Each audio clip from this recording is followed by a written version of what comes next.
गरुडगमन तव चरणकमलमिह मनसि लसतु मम नित्यम् गरुडगमन तव चरणकमल। ராம் ராம். Welcome to Bhojanalaya Tamil. இன்றைக்கி நம்ம போஜனாலயாவில் பார்க்க போகிற ரெசிபி காரடையான் நோன்பு அடை. இந்த காரடையான் நோன்புக்கு நம்ம விரதம் இருந்து அடை பண்ணி சுவாமிக்கு நைவேத்தியம் பண்ணி நம்மளும் அந்த அடையை சாப்பிட்றது வழக்கம். ஸோ அந்த ரெசிபி தான் இன்றைக்கி பார்க்க போகிறோம். காரடையான் நோன்பு அடை பண்ணுறதுக்கு ஒரு 2 அழகு பச்சை அரிசி, நார்மல் சாப்பாட்டு பச்சை அரிசி, அதை எடுத்து இந்த மாதிரி வாஷ் பண்ணிவிட்டு தண்ணியில் ஊற வச்சுருக்கேன். இதை வந்து ஒரு 1/2 hour நம்ம ஊற வச்சுக்கலாம். 1/2 hourலேருந்து ஒரு 45 minutes போகும் மேக்ஸிமம். அதுக்கு மேலே ஊற வைக்கணும்னு அவசியம் கிடையாது. நல்ல மாவு பச்சரிசியாக இருந்தது அப்படின்னா 1/2 hour போதுமானது. இது ஊறின உடனே இதை ஒரு நல்ல ஒரு வெள்ளை துண்டில் க்ளீனான துணியில் போட்டு நல்லா நிழல் காய்ச்சலாக, வெயிலில் காய வைக்கக்கூடாது, நிழலில் உணர்த்தி எடுத்துன்னு வந்துட்டு நான் காமிக்கிறேன். அதோட பக்குவம் எப்படி இருக்குன்னு நான் காமிக்கிறேன் காய வச்சதுக்கப்புறமா. அதுக்கப்புறம் நம்ம அதை எப்படி அரைக்கிறதுன்னு பார்க்கலாம். இப்போ இந்த தண்ணியை நல்லா ஊறின அந்த அரிசியை நல்லா தண்ணியை வடிய வச்சுட்டு இந்த மாதிரி ஒரு வெள்ளை துண்டில் போட்டு காய வச்சுருக்கேன் நிழல் காய்ச்சலாக. நல்லாவே காஞ்சிருக்கு. இதோட பதம் எப்படி இருக்கணும்னு பார்த்தா, இப்படி எடுத்தோன்னா ஒட்டிக்கும், விட்டோன்னா விட வரும். இந்த மாதிரி லைட்டாக கையில் ஓட்டணும். ரொம்ப ஈரமாக இருக்கக்கூடாது, சொத சொதன்னு. இந்த மாதிரி பிடிச்சா பிடிக்க வரணும், விட்டா விட வரணும். இந்த ஸ்டேஜில் இதை வந்து நம்ம நல்லா மிக்சியில் நைஸாக பொடி பண்ணி சலிச்சு எடுத்துன்னு வர போகிறோம். பொடி பண்ணி எடுத்துன்னு வந்துட்டு நான் காமிக்கிறேன். இப்போது இந்த அரிசியை நல்லா நைஸாக அரைச்சி எடுத்துன்னு வந்தாச்சு. இது பாருங்க, இந்த பதத்தில் இருக்கும். இது நல்லா இப்போது சலிச்சுட்டு எடுத்துக்க போகிறோம். நல்லா ஒரு தடவைக்கு 2 தடவை சலிச்சுட்டு எடுத்துட்டோம்னா நமக்கு அடை பண்ணுறதுக்கு நல்லாவே வரும். இது சலிச்சு எடுத்துன்னு வந்துட்டு எவ்வளோ வந்ததுன்னு காமிக்கிறேன். இப்போது இந்த மாவு நல்லா அரைச்சிட்டு நைஸாக அரைச்சி சலிச்சும் எடுத்துன்னு வந்தாச்சு. இது பாருங்க, சூப்பராக வந்திருக்கு. இப்போ நம்ம இதை என்ன பண்ண போகிறோம்னா, கரெக்டாக அளந்துட்டு ஒரு அழாக்கு நல்லா கும்பாச்சியாக எடுத்து வெள்ளை அடைக்கும், ஒரு அழாக்கு உப்பு அடைக்கும் நம்ம வறுத்துக்க போகிறோம். இதை இப்போ எப்படி வறுக்கிறதுன்னு காமிக்கிறேன். மாவு ஒரு அழாக்கு நான் அளந்து வச்சுருக்கேன் கும்பாச்சியாக. வெள்ளை அடைக்கி ஃபஸ்ட்டு வறுத்துக்க போகிறோம். தனித்தனியாகவே நம்ம வறுத்துக்கலாம். வெள்ளை அடைக்குள்ள மாவு வந்து நல்லா சிகப்பாக வறுத்துக்கணும். ஏன் சிகப்பாக வறுக்கிறோம் அப்படின்னா, அப்போ தான் வந்து வறுத்ததுக்கு அப்புறமா அந்த மாவு நம்ம வெள்ளத்தில் கொட்டி கலரும் பொழுது வேகும், இல்லைனா வேகாது, பச்சையாக இருந்தது அப்படின்னா. ஸோ இதோட கலர் வந்து நல்லா கோல்டன் ப்ரௌன் ஆகிற அளவுக்கு வறுக்கணும். இப்போ பாருங்க, வெள்ளை வெள்ளைன்னு இருக்கு. ஸோ வந்து இதோட கலர் மாறி நல்ல ப்ரௌன் கலர் ஆகட்டும் நான் உங்களுக்கு காமிக்கிறேன். இப்போது வெள்ளை மாவு நல்லா வறுபட்டுருது செவக்க. இதோட கலர் மாற ஆரம்பிச்சிருக்கு, உங்களுக்கு தெரியும் பார்த்தா. இது நம்ம எடுத்து பார்த்தோம் அப்படின்னா இந்த மாதிரி கோலம் போடுற பக்குவமாக வரணும். ஸோ இதுதான் இதோட பதம். இப்போ இதை தனியாக எடுத்து வச்சுருக்கலாம். இப்போது இதே இழுப்பு சட்டிலேயே நம்ம உப்பு அடக்கி வறுத்துடலாம். இதுக்கு வந்து ரொம்ப சிகப்பாக வறுக்கணும்னு கிடையாது. ஓரளவுக்கு இதோட ஈரம் போகிற அளவுக்கு கொஞ்சம் வெளுப்பாகவே வறுத்தா போகிறோம். ஸோ இதையும் வந்து லைட்டாக நம்ம வறுத்துக்கலாம். ஜஸ்ட் ஈரம் மட்டும் போனால் போகிறோம். அப்போ தான் நமக்கு வெள்ளை அடை நல்லா வெளுப்பாக வரும். இப்போது லைட்டாக இது சூடு ஆயிடுத்து. இதையுமே நீங்கள் எடுத்து பார்த்தேன்னா அழகாக இந்த மாதிரி கோலம் போட வரும். இந்த பக்குவத்துக்கு வறுத்தா போகிறோம். ரொம்ப சிகப்பாக வறுக்கணும்னு கிடையாது. ஸோ இதையும் வறுத்து தனியாக ஒரு இதுக்கு நம்ம மாற்றிடலாம். இப்போது வெள்ளை அடையை நம்ம ஃபஸ்ட்டு மாவு கலரிக்க போகிறோம். எல்லாமே ரெடி பண்ணி வச்சுருக்கோம். ஸோ இதை இப்போ என்ன பண்ண போகிறோம்னா மாவு கலர போகிறோம். இப்போ ஒரு அழாக்கு மாவு எடுத்துட்டோம்னா அதே ஒரு அழாக்கு வெல்லம் எடுத்துக்கணும். ஒன்றுக்கு ஒன்று சரியாக இருக்கும். நான் அளந்து இந்த மாதிரி பொடி பண்ணி போட்டுருக்கேன். இதுக்கு தண்ணி வந்து 1.5 டம்ளர் தண்ணி விட்டுண்டா சரியாக இருக்கும். ஒன்று அதே டம்ளரால் இன்னொரு 1/2 டம்ளர் தண்ணி ஊற்றிக்க போகிறோம். ஸோ 1க்கு 1.5 தண்ணி, 1க்கு 1 வெல்லம், 1.5 தண்ணி. ஸோ இது கொதிக்கட்டும். நம்ம ஜஸ்ட்டு கரையை விட்டு வடிகட்டிட்டு திரும்ப இதிலே ஊற்றிடலாம். அந்த வெள்ளை தண்ணி கொதிக்கட்டும். இப்போது வெள்ளை காராமணி நான் என்ன பண்ணியிருக்கேன்னா, இது மொத்தமாக வெள்ளை அடை உப்பு அடை 2த்துக்கும் சேர்த்து நான் வேக வச்சு வச்சுருக்கேன். எப்படி வேக வச்சுருக்கேன்னா, இதை ஜஸ்ட்டு ஒரு 1/2 hour வெந்நீரில் ஊற வச்சுட்டு, கரெக்டாக 1/2 hour தான் ஊற வச்சுருக்கேன். வெந்நீரில் ஊறினதுக்கு அப்புறமா இதை குக்கரில் போட்டு 2 விசில் விட்டு எடுத்துட்டு இருக்கேன். இது பாருங்க, நல்லாவே வெந்திருக்கு. மொத்தமாக நான் 2 அடைக்கும் சேர்த்து வேக வச்சுருக்கேன். இப்போது இந்த நல்லா வெல்லத்தை கொதிக்க வச்சு வடிகட்டிட்டு திரும்ப இதிலே ஊற்றின்னு இருக்கேன். இதில் என்னெல்லாம் சேர்த்துக்கலான்னு பார்க்கலாம். இதில் நல்ல வாசனைக்காக ஏலக்காய் பொடி ஃபஸ்ட்டு சேர்த்துக்கிறோம். அதுக்கப்புறம் தேங்காய் நான் திருகி வச்சுருக்கேன். இப்போ உங்களுக்கு பல்லு பல்லாக வேணும்னா கூட நீங்கள் பல்லு பல்லாக போட்டுக்கலாம், அது நம்மளோட இஷ்டம்தான். தேங்காய் வந்து கொஞ்சம் ஜாஸ்தியாக போட்டுட்டோம்னா நல்லா டேஸ்ட்டாகவே இருக்கும். அதுக்கப்புறம் இந்த வேக வச்சுருக்கோம் இல்லையா காராமணி, அதில் கொஞ்சமாக நமக்கு எவ்வளோ குவான்டிட்டி வேணுமோ நம்ம எடுத்துருக்க மாவுக்கு ஏற்ற மாதிரி பார்த்துன்னு போட்டுக்கோங்க.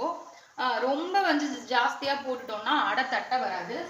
ஸோ வந்து திட்டமாக பார்த்துட்டு, இதுக்கு ஆக்சுவலாக இந்த 1 டம்ளர் மாவுக்கு ஒரு 50 கிராமே போதுமானது. ஸோ பார்த்துட்டு போட்டுக்க வேண்டியது. சில பேர் வந்து சிகப்பு கலர் காராமணி போட்டு பண்ணுவா. இப்போ உங்களுக்கு சிகப்பு பிடிக்கும்னா சிகப்பு கலர் காராமணியும் போடலாம், அதனால ஒன்றும் தப்பு இல்லை. இது நல்லா கொதிக்கட்டும். இப்போ வறுத்து வச்சிருக்க மாவை நம்ம அப்படியே கொட்டி கலர வேண்டியது. இப்போ இது கொதிச்சுன்னு இருக்கு.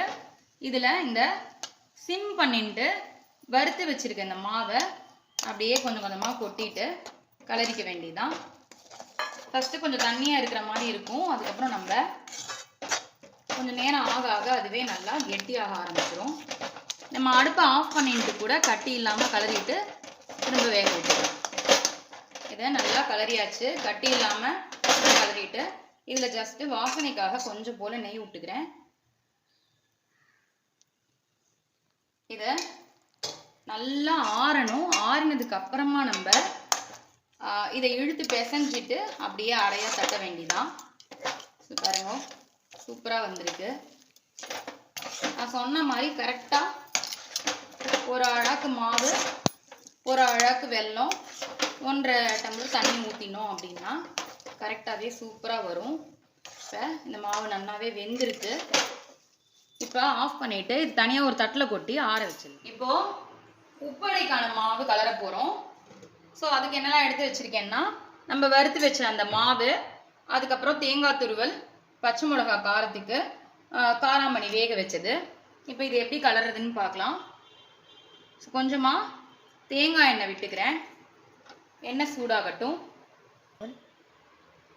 எண்ணெய் காஞ்சிடுது. இப்போ இதில் கடுகு நல்லா வெடிக்கட்டும்.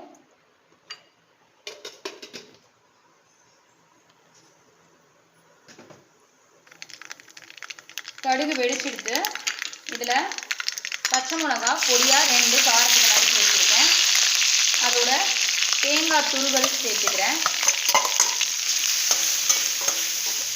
அதுக்கப்புறம் வாசனைக்கு பெருங்காயம். ஸோ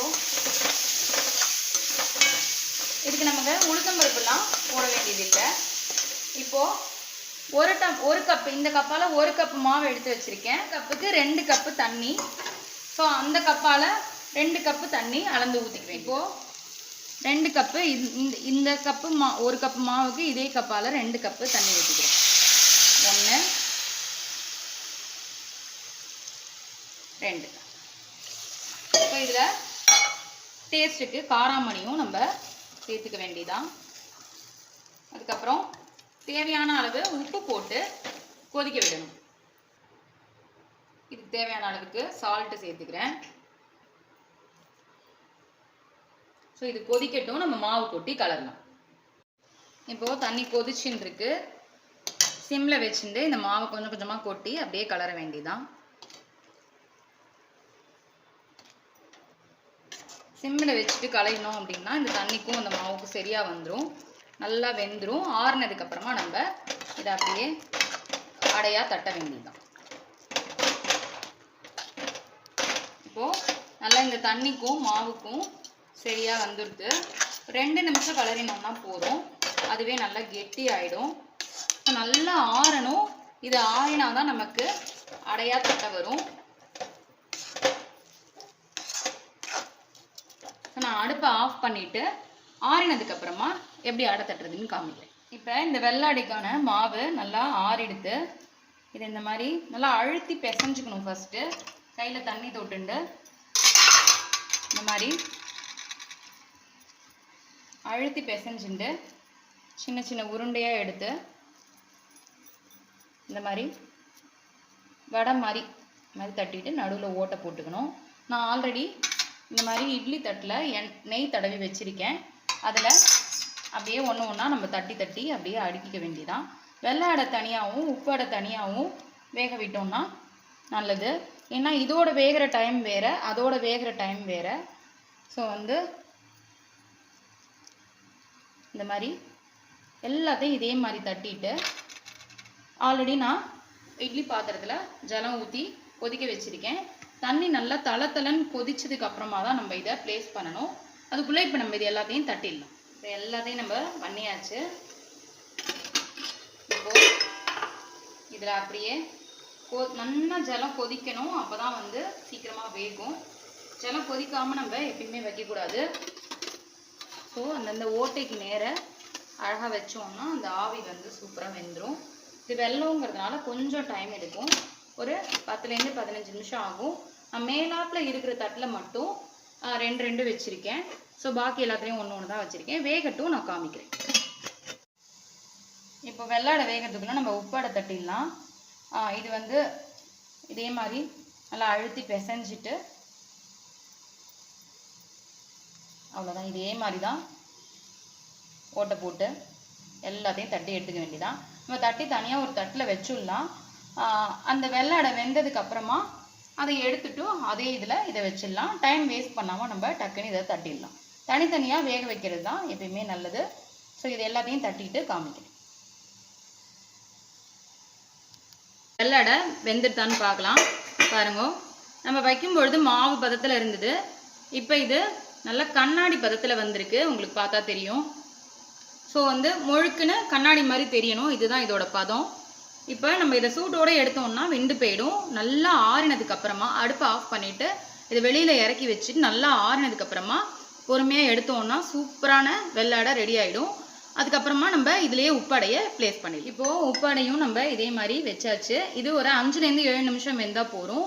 வெந்ததுக்கப்புறமா நான் எடுத்து காமிக்கிறேன். இப்போது இதுவும் 5லேருந்து 7 நிமிஷம் நல்லாவே வெந்துருத்து. பார்த்தாலே தெரியும் உங்களுக்கு. நல்லா ஆற வச்சு எடுத்துகிட்டு காமிக்கிறேன். சூப்பராக காரடையான் நோம்பு வெள்ளை அடையும் உப்பு அடையும் ரெடி ஆகிடுது. இதுக்கு வெண்ணெய் போட்டு தான் நம்ம சுவாமிக்கு நைவேத்தியம் பண்ணுறது வழக்கம். ஸோ நான் சொன்ன மெஷர்மெண்ட்டில் வெள்ளை அடையும் உப்பு அடைக்கும் மாவு வெல்லம் உப்பு எல்லாமே நான் சொன்ன மெஷர்மெண்ட்டில் பண்ணி ட்ரை பண்ணி பாருங்க. மறக்காமல் இந்த வருஷம் காரடையான் நோம்புக்கு எல்லாருமே இந்த அடை ட்ரை பண்ணி பார்த்துட்டு எனக்கு எப்படி இருந்ததுன்னு உங்களோட ஃபீட்பேக்கை சொல்லுங்க. இது ரொம்பவே ஈஸி தான். மாவு ப்ரிப்ரேஷன் மாவு மெஷர்மெண்ட் மட்டும் நம்ம கரெக்டாக எடுத்துட்டோம்னா கண்டிப்பாக எல்லாருக்குமே பிகினர்ஸ்க்கு கூட சூப்பராக வரும். ஸோ இந்த அடை ட்ரை பண்ணி பார்த்துட்டு மறக்காமல் எப்படி இருந்ததுன்னு சொல்லுங்கள். திரும்ப ஒரு சூப்பரான ரெசிபியில் மீட் பண்ணுறேன். தேங்க்யூ. ராம் ராம்.